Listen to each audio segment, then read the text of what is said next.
N പ്രിയ രക്ഷകനെഴുന്നള്ളുന്നു.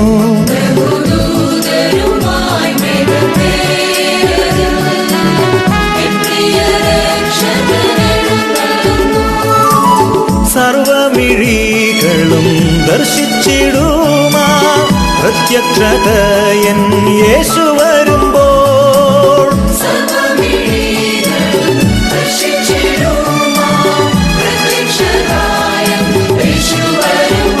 ബഹുദൂതരുമായി മേഘത്തേരറിൽ N പ്രിയ രക്ഷകനെഴുന്നള്ളുന്നു.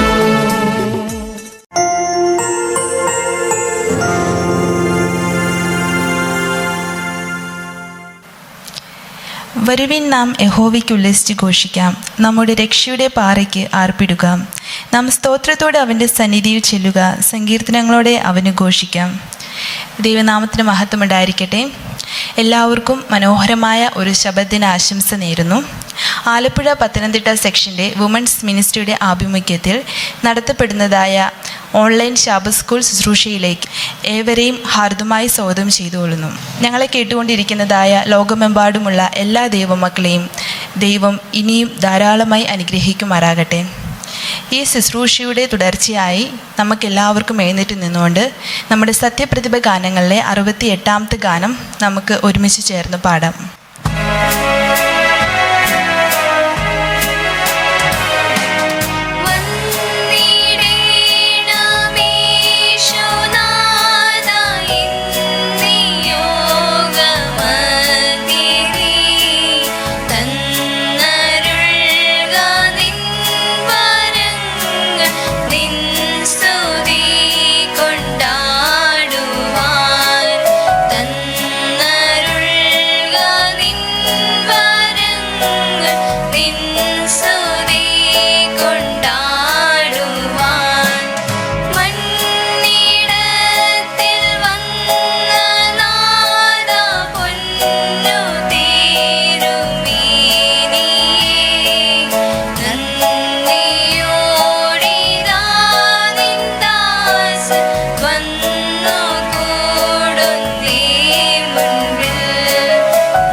ഇന്നത്തെ വേദവായന ഭാഗമായി തിരഞ്ഞെടുത്തിരിക്കുന്നത് 92-ാം സങ്കീർത്തനം 1 മുതൽ 8 വരെയുള്ള വാക്യങ്ങൾ.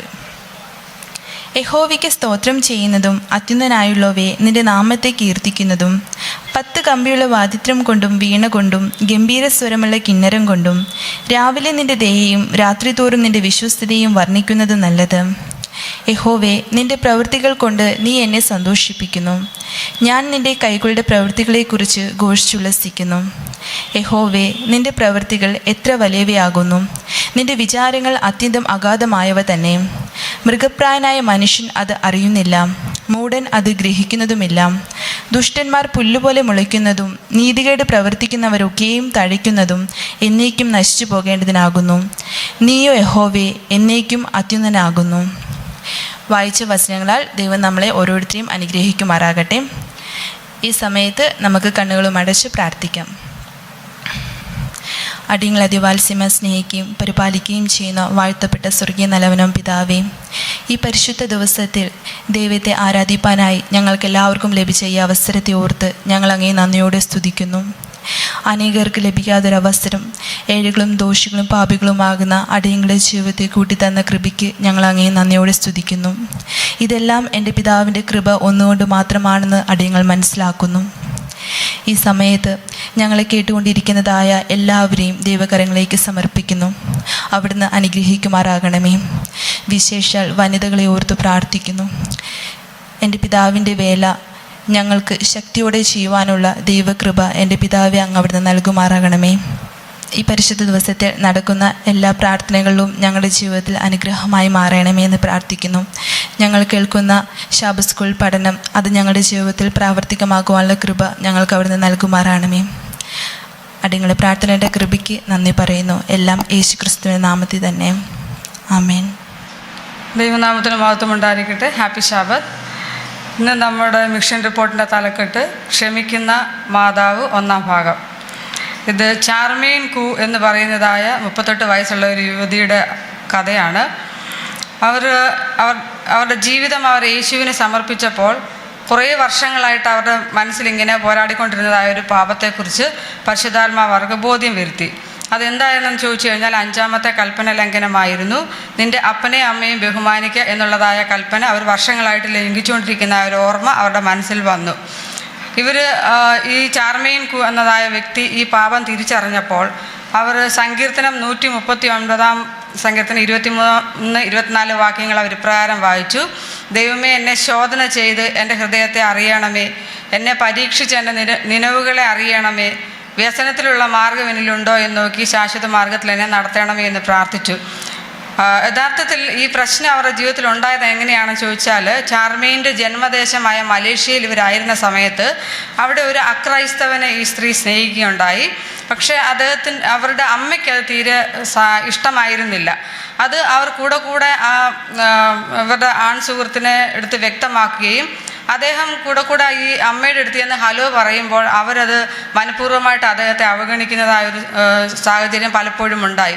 ഇതാണ് പ്രധാന കാരണം ചാർമീൻ അവളുടെ അമ്മയോട് ദേഷ്യം വരുവാനായിട്ട്.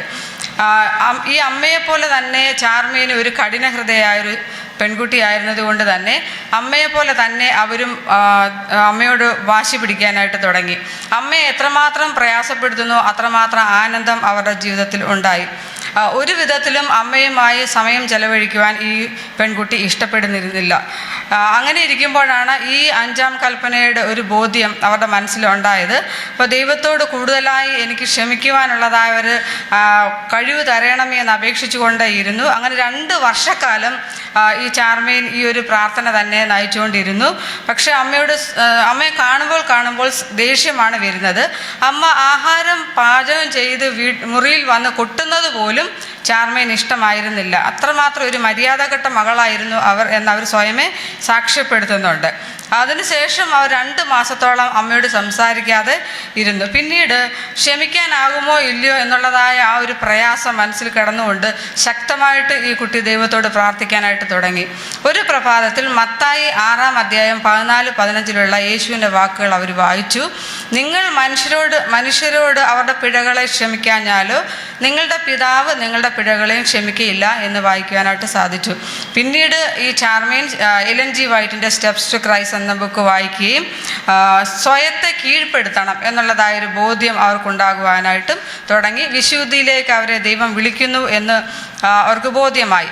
പിന്നീട് ഈ അപകടകരമായ പാപത്തെ മുറുകെ പിടിക്കുന്നത് എന്തുകൊണ്ട് ജീവിതത്തിൽ അത് ഒരു ദോഷം തന്നെയാണ്. അമ്മയോട് ക്ഷമിക്കാൻ പഠിക്കേണ്ടതായിരുന്നു, അല്ലെങ്കിൽ പഠിക്കേണ്ടതാണ് എന്നുള്ളതായ ബോധം മനസ്സിൽ ഉണ്ടായി. അങ്ങനെ തുടർച്ചയായി ദൈവം അവരുടെ ഹൃദയത്തിൽ പ്രവർത്തിച്ചുകൊണ്ടിരിക്കുകയും വീണ്ടും അമ്മയോട് സംസാരിക്കാൻ തുടങ്ങാൻ സഹായിക്കുകയും ചെയ്തു എന്നൊരു സാക്ഷ്യമാണ് പറയുന്നത്.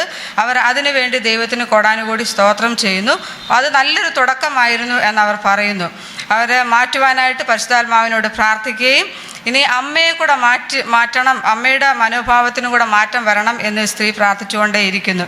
ഒരു ദിവസം ഒരു അജ്ഞാതനായ ഒരു എഴുത്തുകാരൻ്റെ ഒരു ഉദ്ധരണി അവർക്ക് ഓർമ്മ വന്നു. ചിലപ്പോൾ ദൈവം നിങ്ങളുടെ സാഹചര്യം മാറ്റില്ല, കാരണം അവൻ നിങ്ങളുടെ ഹൃദയത്തെ മാറ്റുവാൻ ആഗ്രഹിക്കുന്നു എന്നുറപ്പായി. എന്നാൽ എങ്ങനെ എന്നൊരു ചോദ്യം കണ്ടു. അപ്പോൾ ആ ഒരു ചിന്ത അവരെ ഭരിച്ചുകൊണ്ടിരിക്കുന്നു. എന്നാൽ അമ്മയോട് സംസാരിക്കുവാനായിട്ട് സാധിച്ചു. ഇന്ന് ഈ ചാർമീൻ കു എന്നതായ വ്യക്തി തായ്ലൻഡിലെ കൊരാട്ടിലുള്ള മിഷൻ സ്കൂളിലെ ഒരു കിൻഡർ ഗാർഡൻ ടീച്ചറായിട്ട് വർക്ക് ചെയ്യുന്നു. അവർ ടീച്ചറായിട്ട് സ്കൂളിൽ ചേരുന്നതിന് മുമ്പ് അമ്മയുമായി ഒരു സമാധാന സന്ധിയിൽ ഏർപ്പെടുവാൻ ദൈവം സഹായിച്ചു എന്നൊരു സാക്ഷ്യം പറയുകയാണ് ചെയ്യുന്നത്. ഇതിൻ്റെ രണ്ടാം ഭാഗം അടുത്ത ആഴ്ചയിൽ നമുക്ക് കേൾക്കുവാനായിട്ട് സാധിക്കും. നമ്മുടെ 13-ാം ശാബത്ത് കാണിക്ക അവർക്ക് കൊടുക്കുന്നതിന് അവർ നേരത്തെ തന്നെ നന്ദി പറയുന്നു. ഈ ആഴ്ചത്തെ നമ്മുടെ 13-ാം വാര കാണിക്ക പോകുന്നത് തെക്കൻ ഏഷ്യ പസഫിക് ഡിവിഷനിലേക്കാണ്. അതിനുവേണ്ടി ഉദാരമായി സംഭാവന നൽകാൻ ദൈവം നമ്മളെ എല്ലാവരെയും സഹായിക്കുകയും അനുഗ്രഹിക്കുകയും ചെയ്യുമാറാകട്ടെ. ആമേൻ.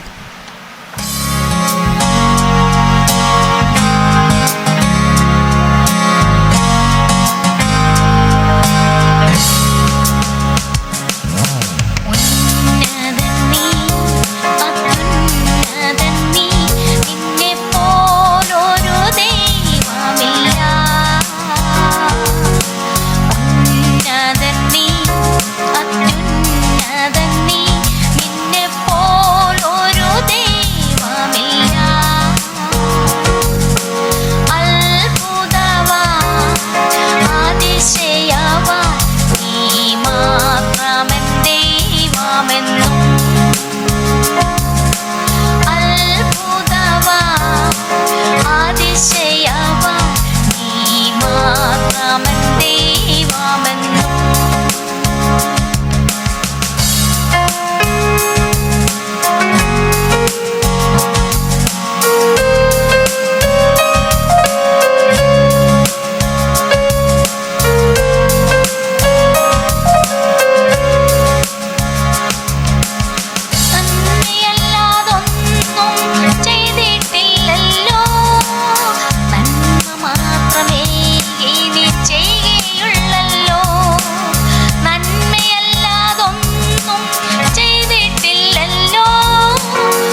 കർത്താവായ യേശുക്രിസ്തുവിൻ്റെ അതിപരിശുദ്ധ നാമം വാഴ്ത്തപ്പെടുമാറാകട്ടെ. അനുഗ്രഹിക്കപ്പെട്ട നല്ല വിശുദ്ധ പൽസമയത്തിനായിട്ട് ഞാൻ ദൈവത്തെ സ്തുതിക്കുന്നു. എല്ലാ പ്രിയപ്പെട്ടവർക്കും എൻ്റെ സ്നേഹവന്ദനം അറിയിക്കുന്നു. ഇന്നത്തെ പകൽക്കാലം ഫ്യൂച്ചർ ടോക്കായി ഞാനിവിടെ പറയുവാൻ ആഗ്രഹിക്കുന്നത് ജീവിതം എങ്ങനെ ആസ്വാദ്യകരമാക്കാം എന്നതിനെ പറ്റിയാണ്.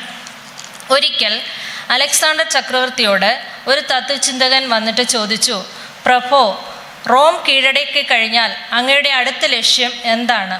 അപ്പോൾ അലക്സാണ്ടർ ചക്രവർത്തി തത്വചിന്തകനോട് മറുപടി പറഞ്ഞു, റോം കീഴടക്കി കഴിഞ്ഞാൽ പിന്നെ സിസിലി രാജ്യമാണ് കീഴടക്കാൻ പോകുന്നത്. അത് കീഴടക്കുവാൻ പ്രയാസമില്ല, അതുകൊണ്ട് ഞാൻ സിസിലിയെ ആക്രമിച്ച് കീഴ്പ്പെടുത്തും. അപ്പോൾ തത്വചിന്തകൻ വീണ്ടും അദ്ദേഹത്തോട് ചോദിച്ചു, സിസിലി ആക്രമിച്ച് കീഴടക്കിയാൽ പിന്നെ എന്താണ് അങ്ങയുടെ അടുത്ത ലക്ഷ്യം? അപ്പോൾ അദ്ദേഹം പറഞ്ഞു, അതിനുശേഷം ഞാൻ ആഫ്രിക്കയിലേക്ക് തിരിയും, അവിടെ കാർത്തേജിനെ ആക്രമിച്ച് കീഴ്പ്പെടുത്തും. അപ്പോൾ തത്വചിന്തകൻ വീണ്ടും അലക്സാണ്ടർ ചക്രവർത്തിയോട് ചോദിച്ചു, കാർത്തേജിനെ ആക്രമിച്ച് കീഴടക്കിയതിന് ശേഷം പിന്നെ എന്താണ് അങ്ങയുടെ ലക്ഷ്യം?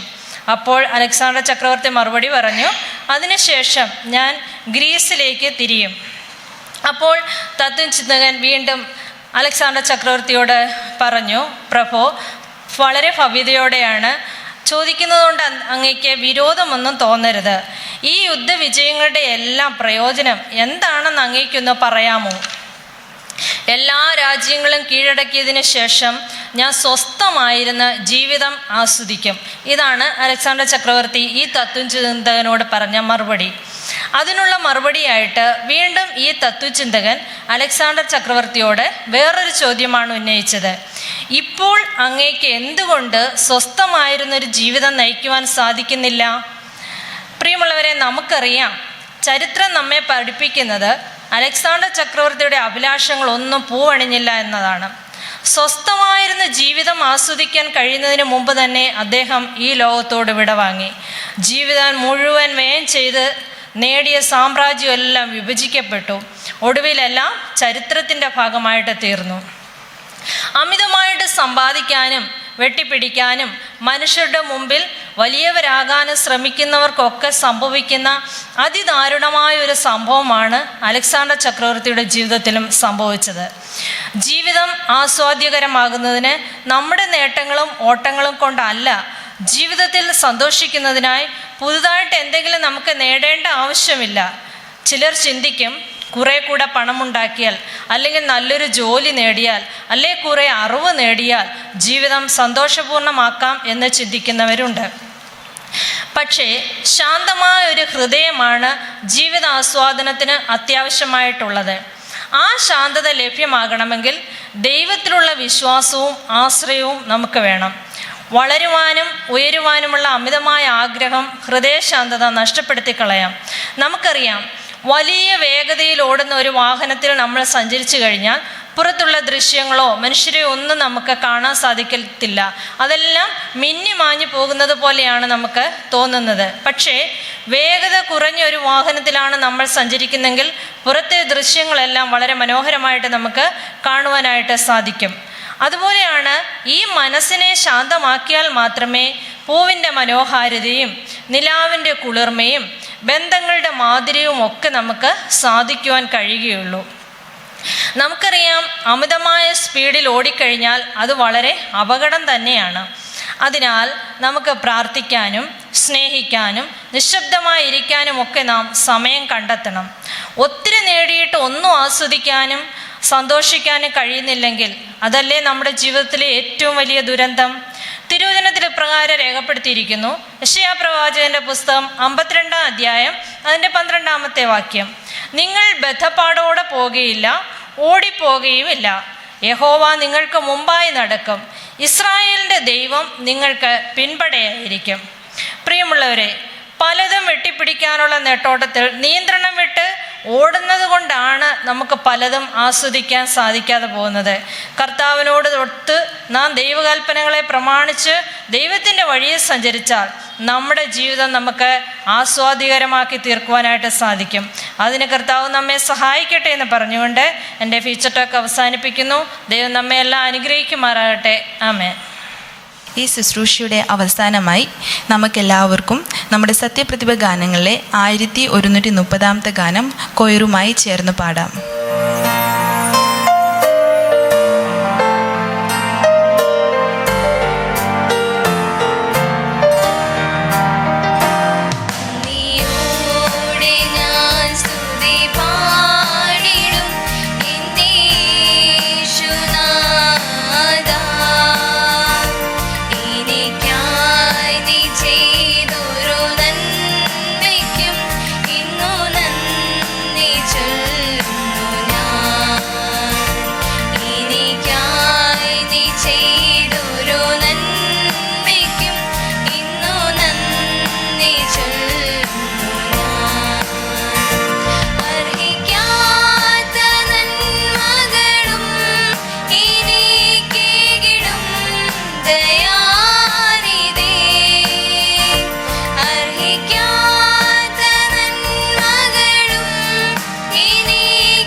കരുണാസമ്പന്നായി വാഴ്ത്തപ്പെട്ട സ്വർഗീയ നല്ല പിതാവേ, കർത്താവെ, ഒരു വിശുദ്ധ പ്രഭാതം കൂടെ ഞങ്ങൾക്ക് നൽകി.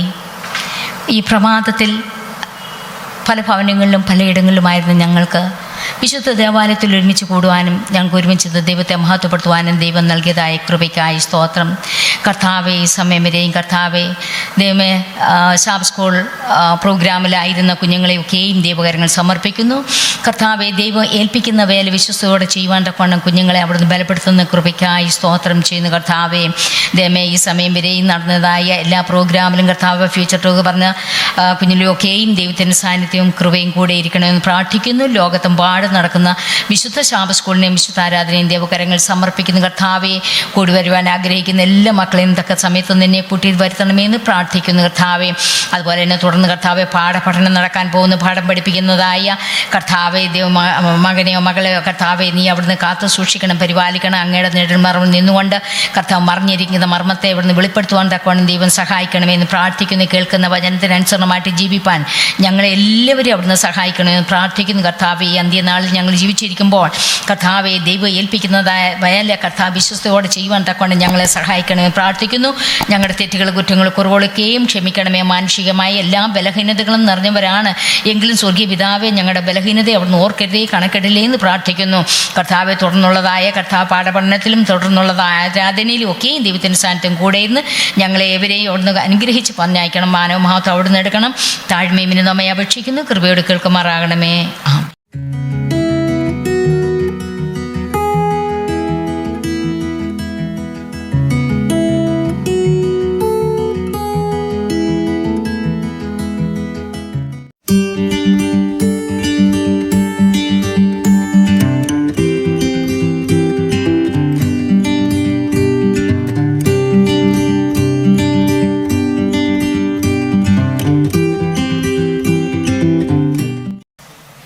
ദൈവനാമത്തിന് മഹത്വം ഉണ്ടായിരിക്കട്ടെ. നമ്മുടെ ഇന്നത്തെ സാബത്ത് സ്കൂൾ പാഠപഠനത്തിലേക്ക് കടന്നു വന്നിരിക്കുന്ന എല്ലാവരെയും കർത്താവായ യേശു ക്രിസ്തുവിൻ്റെ വിലയേറിയ നാമത്തിൽ ഞാൻ ഹാർദവുമായി സ്വാഗതം ചെയ്തുകൊള്ളുന്നു. നമുക്ക് ഈ പാഠം പഠിക്കുന്നതിന് മുമ്പായിട്ട് നമുക്കൊരു വാക്ക് പ്രാർത്ഥിക്കാം. ഇടങ്ങളെ അതിവാത്സല്യമായി സ്നേഹിക്കുന്ന ഞങ്ങളുടെ സ്വർഗീയ വാഴ്ത്തപ്പെട്ട നല്ല ദൈവമേ, കർത്താവേ, ഈ വിശുദ്ധ ശബത്തിൻ്റെ പ്രാരംഭവേളയിലെ കർത്താവിൻ്റെ സന്നിധിയിലായിരിക്കാൻ തക്കണം ഞങ്ങളെ സഹായിച്ചവൻ കൃപയ്ക്കായി സ്തോത്രം. അടിങ്ങൾക്ക് വേണ്ടി ഒരുക്കിയിരിക്കുന്ന അനുഗ്രഹിക്കപ്പെട്ട പാഠത്തെ ഓർത്ത് അങ്ങേ സ്തുതിക്കുന്ന കർത്താവേ, അവിടുന്ന് ഈ ലോകത്തിലേക്ക് കടന്നു വന്നേ പാപികളായ അടിയങ്ങളെ കർത്താവെ വീണ്ടെടുത്ത് ആ നിത്യജീവൻ ഞങ്ങൾക്ക് തന്നിരിക്കുന്ന അവിടുത്തെ വൻ കൃപയ്ക്കായി ഞങ്ങൾ അങ്ങേ സ്തുതിക്കുന്ന കർത്താവെ, അവിടുന്ന് വീണ്ടും വരും എന്നുള്ള ആ വാഗ്ദത്തം ഞങ്ങൾക്ക് തന്നതിനാൽ സ്തോത്രം കർത്താവെ. അവിടുത്തെ വരവിന് വേണ്ടി ഒരുക്കമുള്ളവരായി കാത്തിരിപ്പാൻ ഞങ്ങളെല്ലാം സഹായിക്കണമെന്ന് യേശു ക്രിസ്തുവിൻ്റെ വിലയേറിയ നാമത്തിൽ ചോദിക്കുന്ന കർത്താവെ, കൃപയോടെ കേൾക്കണമേ. ആമേൻ. ഈ ക്വാർട്ടറിൽ നമ്മൾ പഠിച്ചുകൊണ്ടിരിക്കുന്ന പാഠം ഈ അന്ത്യനാളുകളിലെ എബ്രായരുടെ ദൂത് എന്ന പാഠമാണ്. ഇന്നത്തെ നമ്മുടെ പാഠം 11ാമത്തെ പാഠമാണ്. യേശു വിശ്വാസത്തിൻ്റെ നായകനും പൂർത്തി വരുത്തുന്നവനും. മനപ്പാഠ വാക്യം എബ്രായർ 12:2. വിശ്വാസത്തിൻ്റെ നായകനും പൂർത്തി വരുത്തുന്നവനുമായ യേശുവിനെ നോക്കുക. തൻ്റെ മുമ്പിൽ വെച്ചിരുന്ന സന്തോഷമോർത്ത് അവൻ അപമാനം അലക്ഷ്യമാക്കി ക്രൂശിനെ സഹിക്കുകയും ദൈവസിംഹാസനത്തിൻ്റെ വലത്തുഭാഗത്തെ ഇരിക്കുകയും ചെയ്തു. നമുക്ക് എബ്രായരുടെ പുസ്തകത്തിലെ 11-12 അധ്യായങ്ങളെ നമുക്ക് വളരെ സുപരിചിതമായ അധ്യായങ്ങളാണ്. ഈ 2 അധ്യായങ്ങളും ക്രിസ്തീയ ജീവിതത്തെ ഒരു ഓട്ട മത്സരമായിട്ട് അവിടെ പൗലോസ് അപ്പോസ്തലൻ പ്രതിപാദിക്കുകയാണ്. നാം എല്ലാവരും അതിൽ പങ്കാളികളാണ്. വിശ്വസ്തരായി ആ മത്സരത്തിൽ പങ്കെടുക്കുന്ന ഏവർക്കും ദൈവം വാഗ്ദത്തം ചെയ്ത പ്രതിഫലം ലഭിക്കും. നമുക്ക് മുമ്പുള്ള അനേക വിശ്വാസ വീരന്മാർ വളരെയധികം അവരുടെ ജീവിതത്തിൽ വളരെയധികം കഷ്ടതകളൊക്കെ ഉണ്ടായിട്ടും അവരുടെ ഓട്ടം വിജയകരമായി പൂർത്തീകരിച്ചു. വിശ്വാസത്താൽ അവർക്ക് നല്ല സാക്ഷ്യം പ്രാപിച്ചിട്ടും ഇതുവരെയും അവരെ പ്രതിഫലം പ്രാപിച്ചിട്ടില്ല. അതിന് കാരണം ഈ ഓട്ടം നമ്മോടുകൂടി മാത്രമാണ് അവസാനിക്കുന്നത്. അന്ത്യകാലത്ത് ജീവിക്കുന്ന നാമാണ് ഈ ഓട്ടത്തിൻ്റെ അവസാന കണ്ണികൾ. എബ്രായർ 11:39-40 വാക്യങ്ങൾ ഇപ്രകാരം നാം വായിക്കുന്നു. അവരെല്ലാവരും വിശ്വാസത്താൽ സാക്ഷ്യം ലഭിച്ചിട്ടും വാഗ്ദത്ത നിവൃത്തി പ്രാപിച്ചില്ല. അവരൊക്കെയും നമ്മെ കൂടാതെ രക്ഷാപൂർത്തി പ്രാപിക്കാതിരിക്കണേ. ദൈവം നമുക്ക് വേണ്ടി ഏറ്റവും നല്ലതെന്നേ മുൻകരുതുന്നു. അപ്പോൾ നാം എല്ലാവരും ഒന്നിച്ച് അവിടെ ചെല്ലുമ്പോൾ മാത്രമാണ് ആ പ്രതിഫലം ദൈവം കൊടുക്കുന്നത്. ദൈവം എത്ര വലിയവനാണ്! ഈ ഓട്ടത്തിൻ്റെ അന്ത്യം കുറിക്കുന്ന സ്ഥലത്ത് കർത്താവായ യേശു ക്രിസ്തു പിതാവിൻ്റെ വലത്തു ഭാഗത്ത് നമുക്ക് വേണ്ടി കാത്ത് ഇരിപ്പുണ്ട്. ഈ ഓട്ടം എങ്ങനെ ഓടണമെന്നുള്ള മാതൃക കാണിച്ചു തന്നത് അവനാണ്. ആയതുപോലെ നമ്മുടെ ഓട്ടത്തിൻ്റെ പ്രചോദനം നമുക്ക് തരുന്നതും കർത്താവായ യേശു ക്രിസ്തുവാണ്. പൂർണ്ണ അർത്ഥത്തിൽ ഓട്ടം തികച്ചവൻ യേശു ക്രിസ്തു മാത്രമാണ്. കാരണം ദൈവം വാഗ്ദത്തം ചെയ്തതായ പ്രതിഫലം പ്രാപിച്ചത് കർത്താവായ യേശു ക്രിസ്തു മാത്രമാണ്. അപ്പോൾ ആ പ്രതിഫലം പ്രാപിക്കുന്നതിന് വേണ്ടി നമുക്കും നമ്മുടെ വിശ്വാസം മുറുകെ പിടിച്ചുകൊണ്ട് നമ്മുടെ ഓട്ടം മുൻപോട്ട് ഓടുവാൻ തക്കവണ്ണം ദൈവം നമ്മെ ഓരോരുത്തരെയും സഹായിക്കട്ടെ എന്ന് പ്രാർത്ഥിക്കുന്നു. ഞായറാഴ്ചത്തെ പാഠത്തിലേക്ക് കടന്നു വരുമ്പോൾ നീതിമാന്മാർ വിശ്വാസത്താൽ ജീവിക്കും. ഈ അന്ത്യകാലത്ത് നമുക്ക് വിശ്വസ്തരായ ദൈവജനത്തിനുണ്ടായിരിക്കേണ്ടതായ ഒരു വലിയ ഗുണമാണ് സഹിഷ്ണുത എന്ന് പറയുന്നത്. സഹിഷ്ണുത എന്ന് പറയുന്നത് ഏത് പ്രതിസന്ധിയിലും ഉറച്ചു നിൽക്കുവാനുള്ളതായ വിശ്വാസമാണ്. വെളിപ്പാട് 13:10 നാം ഇപ്രകാരം വായിക്കുന്നു: അടിമയാക്കി കൊണ്ടുപോകുന്നവൻ അടിമയായി പോകും, വാൾ കൊണ്ട് കൊല്ലുന്നവൻ വാളാൽ മരിക്കേണ്ടി വരും. ഇവിടെ വിശുദ്ധന്മാരുടെ സഹിഷ്ണുതയും വിശ്വാസവും കൊണ്ട് ആവശ്യം. വെളിപ്പാട് 14:12 നമുക്കേവർക്കും സുപരിചിതമായ വാക്യമാണ്. ദൈവകൽപ്പനയും യേശുവിലുള്ള വിശ്വാസവും കാത്തുകൊള്ളുന്ന വിശുദ്ധന്മാരുടെ സഹിഷ്ണുത കൊണ്ട് ഇവിടെ ആവശ്യം. അപ്പോൾ ഈ ലോക ജീവിതമാകുന്ന നമ്മുടെ ഓട്ടത്തിലെ അനേക കഷ്ടതകൾ നമുക്ക് മുൻപിലുണ്ട്. ആ കഷ്ടതകൾ സഹിക്കുന്നതിന് വിശ്വാസികൾ അവരുടെ വിശ്വാസം മുറുകെ പിടിക്കണം. മരുഭൂമിയിൽ ഇസ്രായേൽ മക്കൾക്ക് വാഗ്ദത്ത നാട്ടിൽ പ്രവേശിക്കാൻ സാധിക്കാതെ പോയത് അവരുടെ അവിശ്വാസം മൂലമാണെന്ന് പൗലോസ് എബ്രായർ 3:19 പറയുന്നു. ഇങ്ങനെ അവിശ്വാസം മൂലം അവർക്ക് വാഗ്ദത്ത നാട്ടിൽ പ്രവേശിക്കാൻ കഴിഞ്ഞില്ല എന്ന് കാണും. നമുക്കറിയാം, ഇസ്രായേൽ മക്കളെ കനാൻ നാടിൻ്റെ ഏറ്റവും അടുത്തെത്തിക്കഴിഞ്ഞപ്പോൾ ആ വാഗ്ദത്ത നാട് എങ്ങനെയുള്ള നാടാണെന്ന് അറിയുന്നതിന് വേണ്ടിയാണ് മോശ 12 പ്രഭുക്കന്മാരെ 12 ഗോത്രത്തിൽ നിന്നും 12 പ്രഭുക്കന്മാരെ അവിടേക്ക് അയക്കുന്നത്. അതിൽ കാലേബും യോശുവയും ഉണ്ടായിരുന്നു. 40 ദിവസം അവർ പോയി ആ നാടൊക്കെയും ശോധന ചെയ്തു. അവർ മടങ്ങി വന്നിട്ട് നല്ല റിപ്പോർട്ട് അവർ കൊടുത്തു. നല്ല റിപ്പോർട്ടെന്ന് പറയുമ്പോൾ ആ ദേശം പട്ടണമൊക്കെ നല്ല ഉറപ്പുള്ള പട്ടണമാണ്, വളരെ ഫലഭൂയിഷ്ടമാണ്, പാലും തേനും ഒഴുകുന്ന ദേശമാണ്. പിന്നീടാണ് അവർ പറയുന്നത്, എന്നാൽ അവിടെ ഞങ്ങൾ അനാഖ്യ മല്ലന്മാരെ കണ്ടു, അവരെ ജയിപ്പാൻ തക്കവണ്ണം നമുക്ക് സാധ്യമല്ല.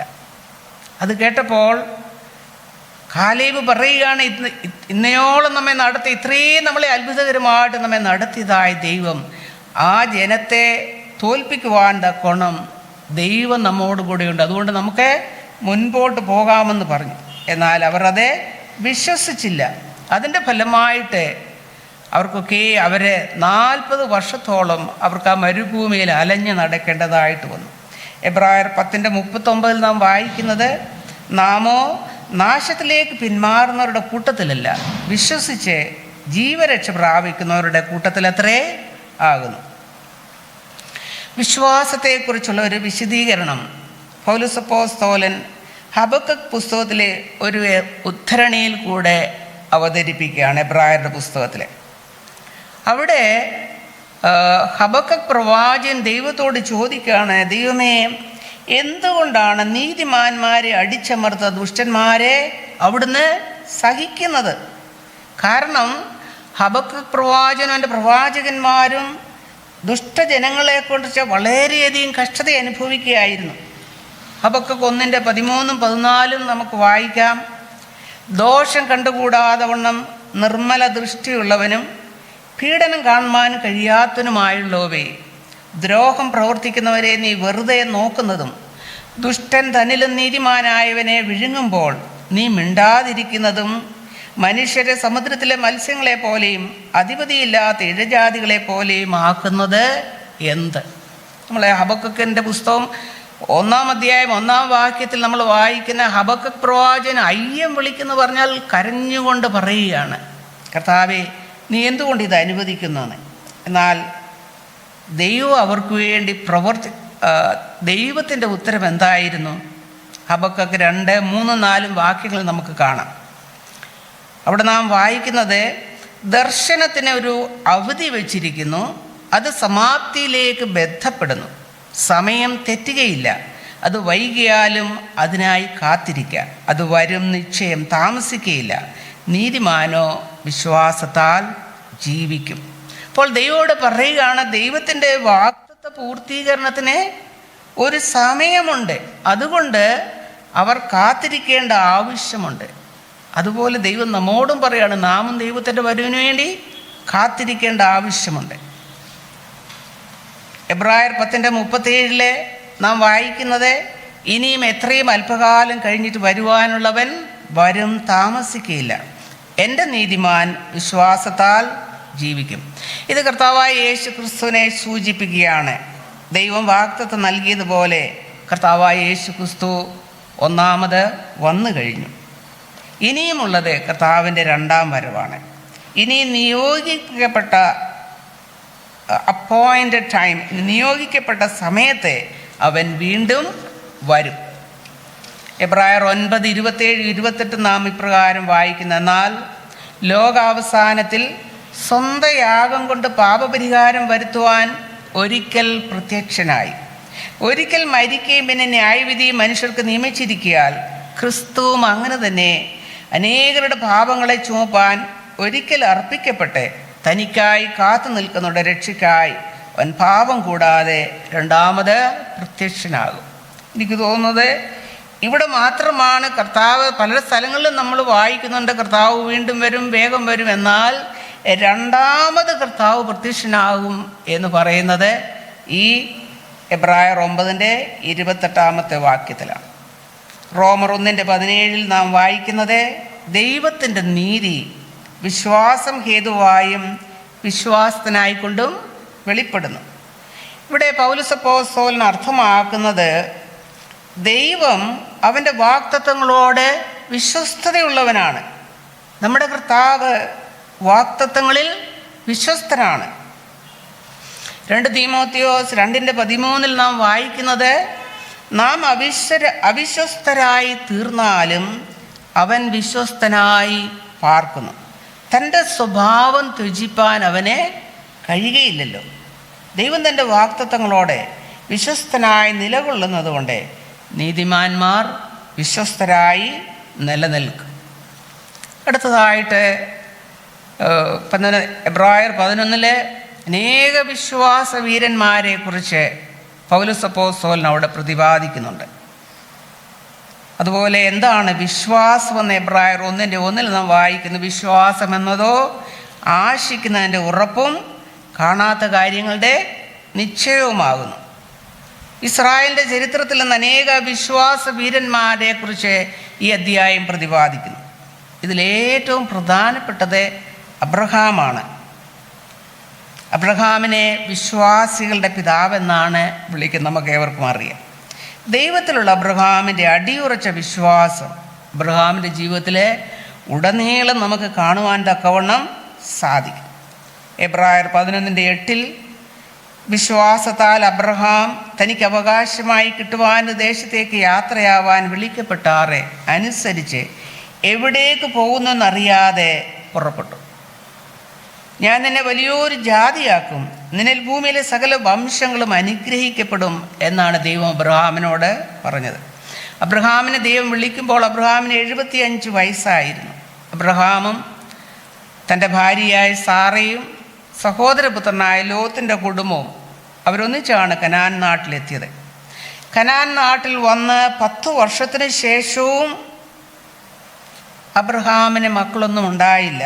അപ്പോൾ സാറായുടെ നിർദ്ദേശപ്രകാരം സാറായുടെ ദാസിയായ ഹാഗാറിനെ അബ്രഹാമിന് ഭാര്യയായി നൽകുന്നു. കാരണം അവളിൽ കൂടെ ഒരു കുഞ്ഞ് ജനിക്കട്ടെ എന്നാണ് അവർ ചിന്തിച്ചത്. എന്നാൽ ഒരിക്കലും അത് ദൈവത്തിൻ്റെ പദ്ധതി അല്ലായിരുന്നു. ഹാഗാറിൽ അബ്രഹാമിനൊരു മകൻ ജനിച്ചു, അതാണ് ഇസ്മായേൽ ജനിക്കുമ്പോൾ അബ്രഹാമിന് 86 വയസ്സായിരുന്നു.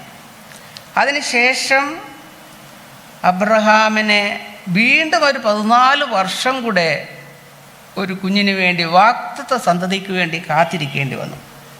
അബ്രഹാമിന് 100 വയസ്സുള്ളപ്പോഴാണ് വാഗ്ദത്ത സന്തതിയായ ഇസ്ഹാക്ക് ജനിക്കുന്നു. പിന്നീട് ഇസ്ഹാക്കിൻ്റെ ജനനശേഷം സാറായുടെ അപേക്ഷ പ്രകാരം ഇസ്മായിലിനെയും ഹാഗാറിനെയും പുറത്താക്കുവാൻ ഹാഗാർ അബ്രഹാമിനോട് പറഞ്ഞു. അത് ദൈവം അനുവദിക്കുകയും ചെയ്തു. കാരണം ഇസ്ഹാക്കിൽ നിന്നുള്ളവരാണ് അബ്രഹാമിൻ്റെ സാക്ഷാൽ സന്തതി എന്ന് വിളിക്കപ്പെടുന്നത് എന്നായിരുന്നു ദൈവത്തിൻ്റെ വാഗ്ദത്തം. അത് ഉൽപ്പത്തി 21 12-13 വായിക്കുമ്പോൾ നമുക്ക് മനസ്സിലാകും.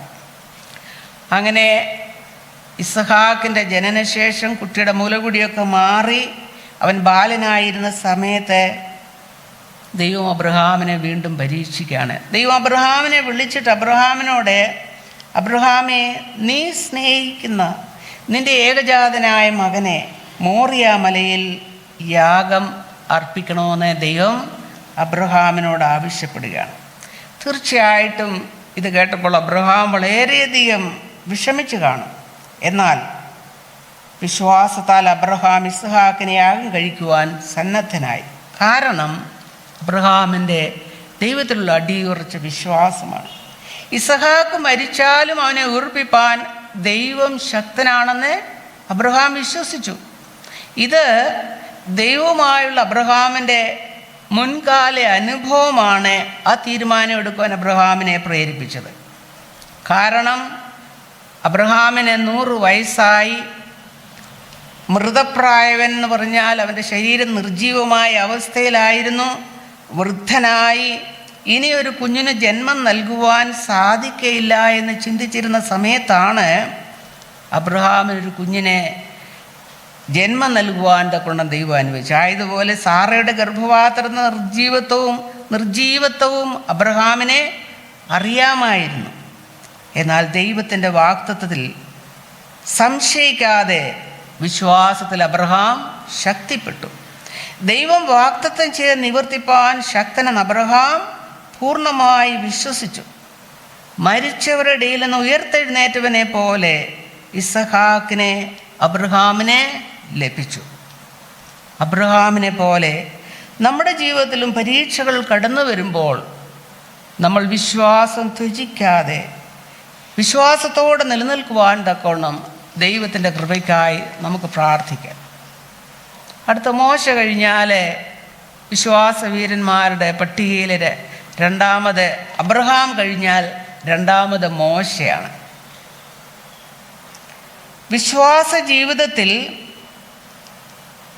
അബ്രഹാം കഴിഞ്ഞാൽ പ്രധാനപ്പെട്ട വ്യക്തി മോശയാണ്. മോശയുടെ മാതാപിതാക്കന്മാരും വിശ്വാസത്തിലെ മുൻപന്തിയിലായിരുന്നു. നമുക്കെങ്ങനെ മനസ്സിലാക്കാം? അത് 11 എബ്രായർ 11:23 നാം ഇപ്രകാരം വായിക്കുന്നു: വിശ്വാസത്താൽ മോശയുടെ ജനനത്തിങ്കൽ ശിശു സുന്ദരനെന്ന് അമ്മയപ്പന്മാർ കണ്ടു.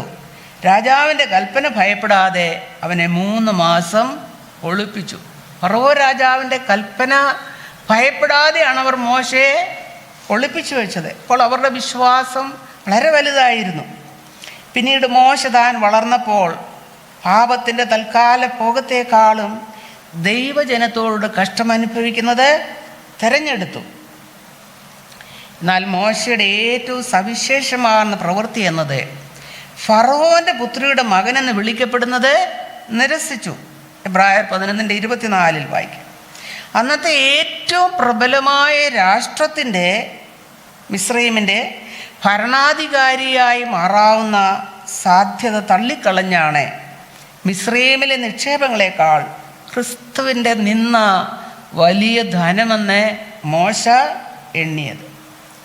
മോശയുടെ മഹത്വം, ഏറ്റവും വലിയ മഹത്വം, മിസ്രൈമിലെ രാജാവിൻ്റെ വാഗ്ദത്തങ്ങൾക്കപ്പുറത്തേക്ക് വിശ്വാസത്താൽ അവൻ അദൃശ്യ ദൈവത്തെ കണ്ടതുപോലെ ഉറച്ചു നിൽക്കിയാൽ രാജാവിൻ്റെ കോപം ഭയപ്പെടാതെ മിസ്രൈം വിട്ടുപോകുന്നു. എബ്രായർ 11:27.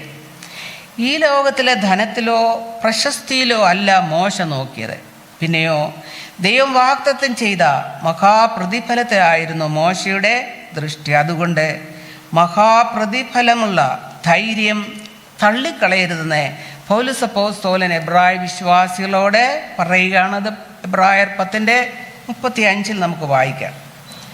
മോശയുടെ തീരുമാനത്തെക്കുറിച്ചുള്ള പൗലോസിൻ്റെ വാക്കുകൾ ആദിമ ക്രിസ്ത്യാനികൾക്ക് വളരെ പ്രചോദനം നൽകി. കാരണം ക്രിസ്തുവിലുള്ള അവരുടെ വിശ്വാസം മുഖാന്തരം അവർ വളരെ നിന്ദയും പരിഹാസവും സഹിക്കേണ്ടതായി വന്നു. അനേകർ കഷ്ടപ്പെടുകയും അവരുടെ സമ്പാദ്യങ്ങൾ നഷ്ടമാകുകയും ചെയ്തു. ചിലർ കാരാഗൃഹത്തിൽ അടയ്ക്കപ്പെട്ടു. മോശയെ പോലെ ക്രിസ്തുവുമായി ബന്ധപ്പെട്ട നിന്ന ചുമക്കാൻ ദൈവജനത്തോടൊപ്പം അവർ സന്നദ്ധരായി. അതുകൊണ്ട് മഹാപ്രതിഫലമുള്ള അവരുടെ ധൈര്യം തള്ളിക്കളയരുതെന്ന് പൗലോസ് അവരെയും നമ്മെയും ഓർമ്മപ്പെടുത്തുകയാണ്. ഇനിയും എത്രയും അല്പകാലം കഴിഞ്ഞിട്ട് വരുവാനുള്ളവൻ വരും, താമസിക്കുകയില്ല. കർത്താവിൻ്റെ രണ്ടാം വരവിന് വേണ്ടി നോക്കി പാർക്കുവാൻ അവരോടും നമ്മോടും പൗലോസ് ആഹ്വാനം ചെയ്യുകയാണ്. അടുത്തതായിട്ട് രാഹാബാണ്. നമ്മുടെ ഈ വിശ്വാസ വീരന്മാരുടെ പട്ടികയിൽ നാം ഒരിക്കലും പ്രതീക്ഷിക്കാത്ത ഒരു വ്യക്തിയാണ് രാഹാബ്. എബ്രായർ 11-ാം അധ്യായത്തിലെ ആദ്യം പരാമർശിക്കപ്പെട്ടവരെല്ലാം തന്നെ ഗോത്രപിതാക്കന്മാരായിരുന്നു. അവരെല്ലാവരും നീതിമാന്മാരായി കണക്കാക്കപ്പെട്ടിരുന്നു. എന്നാൽ ഇവിടെ രാഹാബ് എന്ന സ്ത്രീ, അവളൊരു പുറജാതിക്കാരി മാത്രമല്ല, അവളൊരു വേശ്യയുമായിരുന്നു. ഇസ്രായേൽ മക്കളെ വാഗ്ദത്ത നാട്ടിലെത്തിച്ച യോശുവയെ പരാമർശിക്കുന്നതിന് പകരം എന്തുകൊണ്ടായിരിക്കാം രാഹാബിനെ ഈ വിശ്വാസവീരന്മാരുടെ പട്ടികയിൽ പൗലോസ് അപ്പോസ്തലൻ ഉൾപ്പെടുത്തിയത്?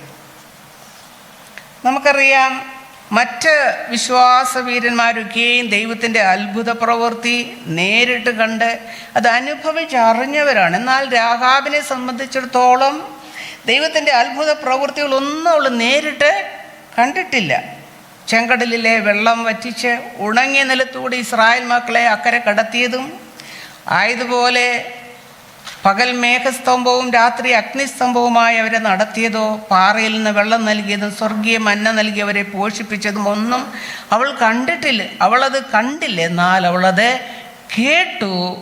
ഇസ്രായേലിൻ്റെ ദൈവത്തിൽ അവൾ പൂർണ്ണമായിട്ട് വിശ്വസിച്ചു. അവൾ വിശ്വസിക്കുകയും അനുസരിക്കുകയും ചെയ്തു. ഇതൊക്കെ കേട്ട രാഹാബ് ഇസ്രായേൽ മക്കളുടെ ദൈവമായ യഹോവ തന്നെയാണ് യഥാർത്ഥ ദൈവം എന്ന് അവൾ ഉറച്ച് വിശ്വസിച്ചു. എബ്രായർ 11:1 പറയുന്ന പോലെ വിശ്വാസം എന്നതോ ആശിക്കുന്ന കാണാത്ത കാര്യങ്ങളുടെ നിശ്ചയം. അപ്പോൾ നമ്മൾക്ക് രാഹാബിൽ അവളൊരു കാണാത്ത കാര്യത്തെക്കുറിച്ചുള്ള അവളുടെ വിശ്വാസത്തിൻ്റെ ഉറപ്പും നിശ്ചയവും, അതുകൊണ്ടാണ് രാഹാബിനെ ഇവിടെ പൗലോസ് അപ്പോസ്തലൻ ഈ വിശ്വാസവീരന്മാരുടെ പട്ടികയിൽ ഉൾപ്പെടുത്തിയിരിക്കുന്നത്. എരിഹോ പട്ടണം രഹസ്യമായി ഉറ്റുനോക്കേണ്ടതിനാണ് യോശുവ 2 ഒറ്റുകാരെ അവിടേക്ക് അയച്ചത്. അവർ എരിഹോവിൽ ചെന്ന് രാഹാബ് എന്ന വേശ്യയുടെ വീട്ടിൽ ചെന്ന് പാർത്തു. ഇസ്രായേൽ മക്കളിൽ ചിലർ ദേശം ശോധന ചെയ്യുവാൻ വന്നെന്നറിഞ്ഞ എരിഹോ രാജാവ് രാഹാബിൻ്റെ വീട്ടിൽ ആളയച്ചു. ആ 2 വ്യക്തികളെ പുറത്തു കൊണ്ടുവരണമെന്ന് പറയുന്നു. എന്നാൽ ആ സമയത്ത് രാഹാബ് അവരെ അവളുടെ വീട്ടിലെ ഒളിപ്പിച്ചു. അവളുടെ ദൈവത്തോടുള്ള യഥാർത്ഥ വിശ്വാസം നിമിത്തം രാഹാബ് അവരോട് ദയയോടെ പെരുമാറുവാൻ ഇടയായി. അതിൻ്റെ ഫലമായി എരിഹോ പട്ടണം ആക്രമിക്കപ്പെടുമ്പോൾ രാഹാബിനെയും കുടുംബത്തെയും രക്ഷിക്കുമെന്ന് ചാരന്മാർ വാഗ്ദത്തം ചെയ്തു. അങ്ങനെ രാഹാബും കുടുംബവും ആ പട്ടണത്തോടൊപ്പം നശിക്കാതെ രക്ഷപ്പെട്ടു. പിന്നീട് അപ്പോസ്തലനായ പൗലോസ് അവിടെ പറയുന്നത്, അനേകർ അതിനുശേഷം രാഹാബിന് ശേഷം കഷ്ടതകൾ നേരിട്ട അനേകരുടെ ഒരു പട്ടിക പൗലോസ് അവിടെ നൽകുകയാണ്. പൗലോസ് അവിടെ പറയുന്നത്, അവർക്കൊക്കെയും രക്ഷപ്പെടാനുള്ള സാധ്യത ഉണ്ടായിരുന്നെങ്കിലും അവരൊക്കെയും ദൈവത്തിൻ്റെ മഹാപ്രതിഫലത്തിൽ ആശ്രയിച്ചതുകൊണ്ട് കഷ്ടതകൾ സന്തോഷത്തോടെ സഹിച്ചു. അവസാനമായിട്ട് യേശു നമ്മുടെ വിശ്വാസത്തിൻ്റെ നായകനും പൂർത്തി വരുത്തുന്നവനും. പൗലോസ് അപ്പോസ്തലന് എബ്രായ ലേഖനം ആരംഭിക്കുന്നത് വരുവാനുള്ള യേശുവിലൂടെയാണ്.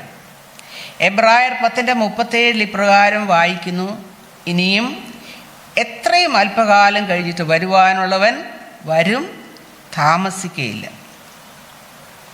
പിന്നീട് എബ്രായർ 12:2 പൗലോസ് പറയുന്നു, യേശുവാണ് വിശ്വാസത്തിന് നായകനും പൂർത്തി വരുന്നതും. നമ്മുടെ മനപ്പാഠവാക്യത്തിൽ നമ്മൾ കാണുന്നത് യേശു ക്രിസ്തുവാണ് നമ്മുടെ വിശ്വാസത്തിൻ്റെ നായകനും പൂർത്തി വരുന്നവനും. തൻ്റെ മുമ്പിൽ വെച്ചിരുന്ന സന്തോഷം ഓർത്ത് അപമാനം അലക്ഷ്യമാക്കി ക്രൂശിനെ സഹിച്ച് ഇന്ന് പിതാവിൻ്റെ വലത്തുഭാഗത്തെ നമുക്ക് വേണ്ടി കാത്തിരിക്കുന്നു കർത്താവായ യേശു ക്രിസ്തു. യേശുവാണ് നമ്മുടെ വിശ്വാസം സാധ്യമാക്കുന്നത്. നമ്മുടെ വിശ്വാസ ജീവിതത്തിൻ്റെ മാതൃകയും നമുക്ക് നമ്മുടെ വിശ്വാസ ജീവിതത്തിലെ പ്രചോദനം നൽകുന്നതും കർത്താവായ യേശു ക്രിസ്തുവാണ്. 3 വിധത്തിലാണ് യേശു ക്രിസ്തു നമ്മുടെ വിശ്വാസ ജീവിതത്തിൻ്റെ അടിസ്ഥാനമാകുന്നത്. നാം നേരത്തെ കണ്ടതാണ്, മുൻകാലങ്ങളിൽ അനേക വിശ്വാസ വീരന്മാർ വിശ്വാസത്തിന് വേണ്ടി വളരെ കഷ്ടതകൾ സഹിച്ചു. എന്നാൽ അവരൊക്കെയും വിജയകരമായി അവരുടെ ഓട്ടം പൂർത്തീകരിച്ചു. എന്നാൽ അവരിതുവരെയും അവരുടെ ലക്ഷ്യം പൂർത്തിയാക്കിയിട്ടില്ല. അതവിടെ നമ്മൾ എബ്രായർ 10:40 വായിക്കുന്ന, അവർ നമ്മെ കൂടാതെ വാഗ്ദത്ത നിവർത്തി പ്രാപിക്കാതിരിപ്പാൻ തക്കവണ്ണം, അപ്പോൾ നാമും കൂടെ ചെല്ലുമ്പോൾ മാത്രമാണ് അവർക്കും ആ പ്രതിഫലം ലഭിക്കുന്നത്. എന്നാൽ ഇവിടെ കർത്താവായ യേശു ക്രിസ്തുവാണ് പൂർണ്ണ അർത്ഥത്തിൽ ഓട്ടം തികച്ചവൻ. കാരണം കർത്താവ് ഓട്ടം തികച്ചു, പ്രതിഫലം പ്രാപിച്ച് ഇന്ന് കർത്താവ് തൻ്റെ പിതാവിൻ്റെ വലത്തു ഭാഗത്തെ നമുക്ക് വേണ്ടി മധ്യസ്ഥത വഹിക്കുകയാണ്. കർത്താവിൻ്റെ രണ്ടാം വരവിൽ മറ്റുള്ളവരോടൊത്ത യേശുവിനോടൊപ്പം സ്വർഗത്തിൽ വസിക്കും. വെളിപ്പാട് 20:4 നമ്മൾ വായിക്കുന്ന, അവർ ജീവിച്ച് 1000 ആണ്ട് ക്രിസ്തുവിനോടുകൂടെ വാണു.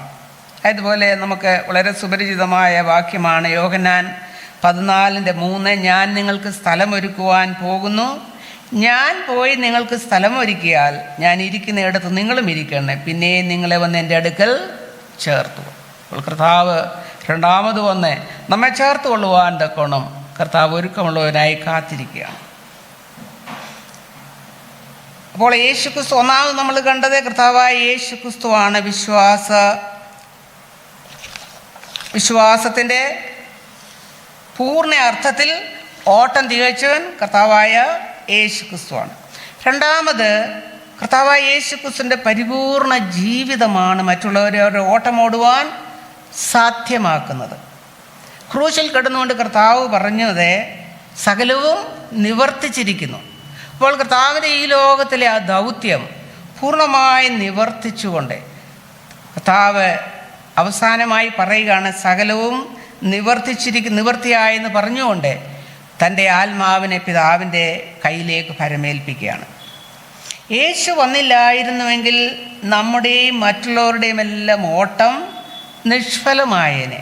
കാരണം കർത്താവായ യേശു ക്രിസ്തു ഈ ലോകത്തിലേക്ക് കടന്നു, നമ്മെ പാപമാകുന്ന അന്ധകാരത്തിൽ നിന്ന് ആ ക്രൂശ മരണത്തിൽ കൂടെ നമ്മെ വീണ്ടെടുത്തു. നമുക്ക് വിശ്വാസമുള്ളതിന് കാരണം തന്നെ കർത്താവായ യേശുവാണ്. നമ്മെ രക്ഷിക്കാനുള്ളതായ ശ്രമങ്ങൾ ദൈവം ഒരിക്കലും ഉപേക്ഷിച്ചില്ല. 2 തീമോഥെയോസ് 2:14 നമ്മൾ നേരത്തെ ഇത് വായിച്ചതാണ്. ഇപ്രകാരം വായിക്കും, നാം അവിശ്വസ്തരായി തീർന്നാലും കർത്താവ് വിശ്വസ്തനായി പാർക്കുന്നു, തൻ്റെ സ്വഭാവം ത്യജിപ്പാൻ അവനെ കഴിയുകയില്ലല്ലോ. നമ്മുടെ വിശ്വാസം അവൻ്റെ വിശ്വസ്തയോടെയുള്ള ഒരു പ്രതികരണം മാത്രമാണ്. അവസാനമായി യേശു ക്രിസ്തുവാണ് വിശ്വാസത്തിൻ്റെ പൂർത്തി വരുത്തുന്നവൻ.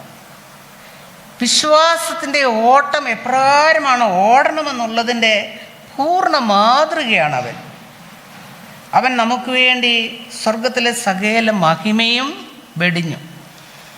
ഫിലിപ്പിയർ 2:5-8 വരെ വളരെ സുപരിചിതമായ വാക്യമാണ്, ക്രിസ്തുവേശുള്ള ഭാവം തന്നെ നിങ്ങളിലും ഉണ്ടായിരിക്കട്ടെ.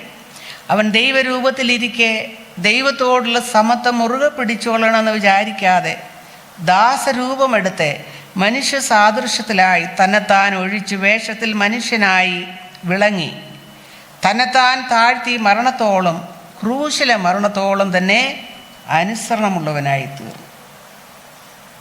യേശു ക്രിസ്തു നമുക്ക് വേണ്ടി സ്വർഗീയ മഹിമ വെടിഞ്ഞു, അതെല്ലാം ത്യജിച്ചു. നമ്മൾ ചിന്തിക്കുമ്പോൾ ഈ അഖിലാണ്ടത്തിൻ്റെ ഉടയവനായ കർത്താവാണ്, ഈ അഖിലാണ്ടത്തെ മുഴുവൻ കൺട്രോൾ ചെയ്യുന്ന പരിപാലിക്കുന്നവനായ ആ ദൈവമാണ് ഈ ലോകത്തിലേക്ക് ഒരു മനുഷ്യനായി കടന്നു വന്നത്, സകല സ്വർഗീയ മഹിമയും വെടിഞ്ഞത്. തൻ്റെ മുമ്പിലുണ്ടായിരുന്ന സന്തോഷം എന്തായിരുന്നു? കർത്താവിൻ്റെ യേശുക്രിസ്തുവിൻ്റെ മുമ്പിലുണ്ടായിരുന്ന സന്തോഷം മനുഷ്യകുലത്തെ പാപത്തിൽ നിന്നും വീണ്ടെടുക്കുക, അതായിരുന്നു കർത്താവിൻ്റെ സന്തോഷം. അതിനുവേണ്ടി യേശു ക്രിസ്തു സകല നിന്ദയും ആക്ഷേപവും സഹിച്ചു, ക്രൂശിൻ്റെ ലജ്ജ അവൻ വഹിച്ചു. അങ്ങനെ നമ്മെ പാപത്തിൽ നിന്നും വീണ്ടെടുത്തു. ഇപ്പോൾ ഓടുവാനുള്ള ഊഴം നമ്മുടേതാണ്.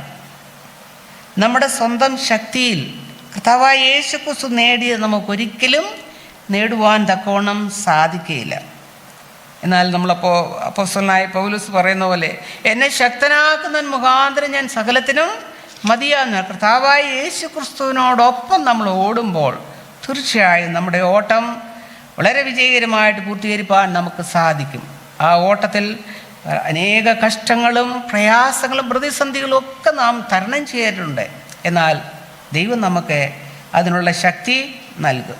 ആയതിനാൽ അവനിലുള്ള വിശ്വാസത്താൽ നമ്മുടെ ദൃഷ്ടി അവനിൽ വെച്ച് വിശ്വാസത്തിൽ നമുക്ക് മുമ്പോട്ട് പോകാം. അപ്രകാരം നാം ഓടി അന്ത്യത്തിൽ ദൈവം വാഗ്ദത്തം ചെയ്ത ആ മഹാപ്രതിഫലം പ്രാപിപ്പാൻ ദൈവം നമ്മെ ഓരോരുത്തരെയും ശക്തിപ്പെടുത്തട്ടെ എന്ന് ഞാൻ പ്രാർത്ഥിക്കുന്നു. ദൈവം ഏവരെയും അനുഗ്രഹിക്കട്ടെ.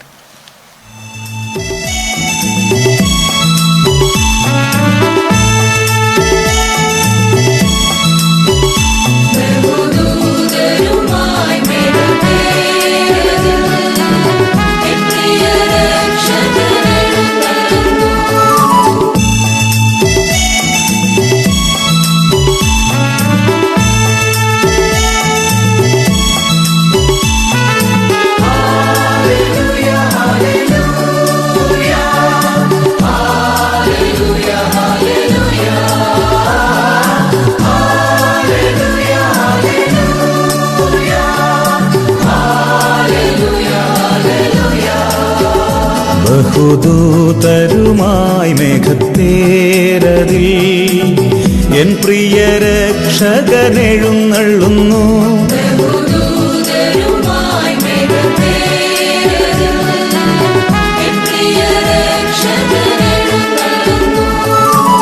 സർവമിഴികളും ദർശിച്ചിടുമാ പ്രത്യക്ഷത എൻ യേശു വരുമ്പോൾ.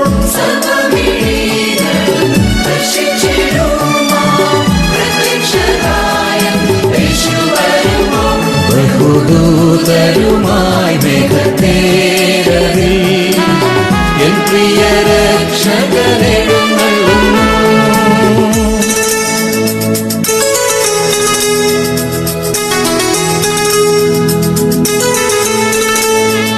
പിണർ പോൽ ശോഭിക്കുമാദിനം പ്രധാന ദൂതൻ തൻ കാഹളം കേട്ടിടുമ്പോൾ.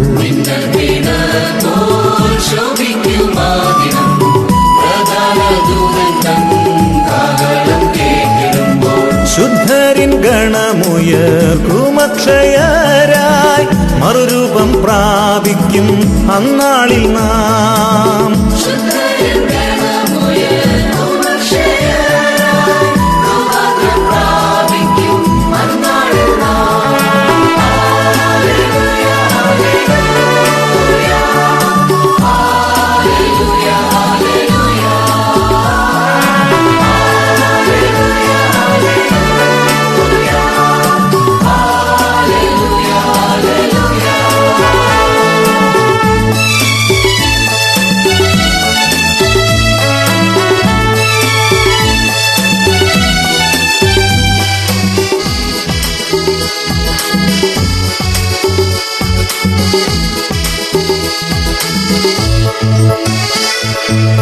തൻ വരവിൻ ദിനം അത്ഭുതമാം ദിനം രോഗദുഃഖാദികൾ മാറിടുമാ ദിനം.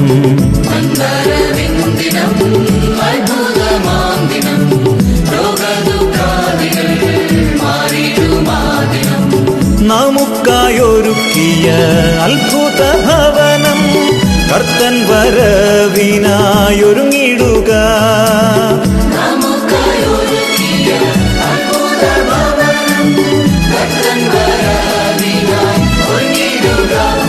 ബഹുദൂതരുമായി മേഘത്തേരതിൽ എൻ പ്രിയ രക്ഷകനെഴുന്നള്ളുന്നു. ബഹുദൂതരുമായി മേഘത്തേരതിൽ എൻ പ്രിയ രക്ഷകനെഴുന്നള്ളുന്നു.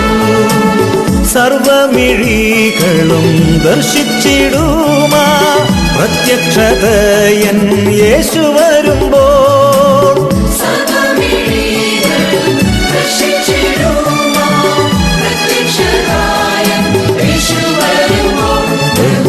ബഹുദൂതരുമായി മേഘത്തേ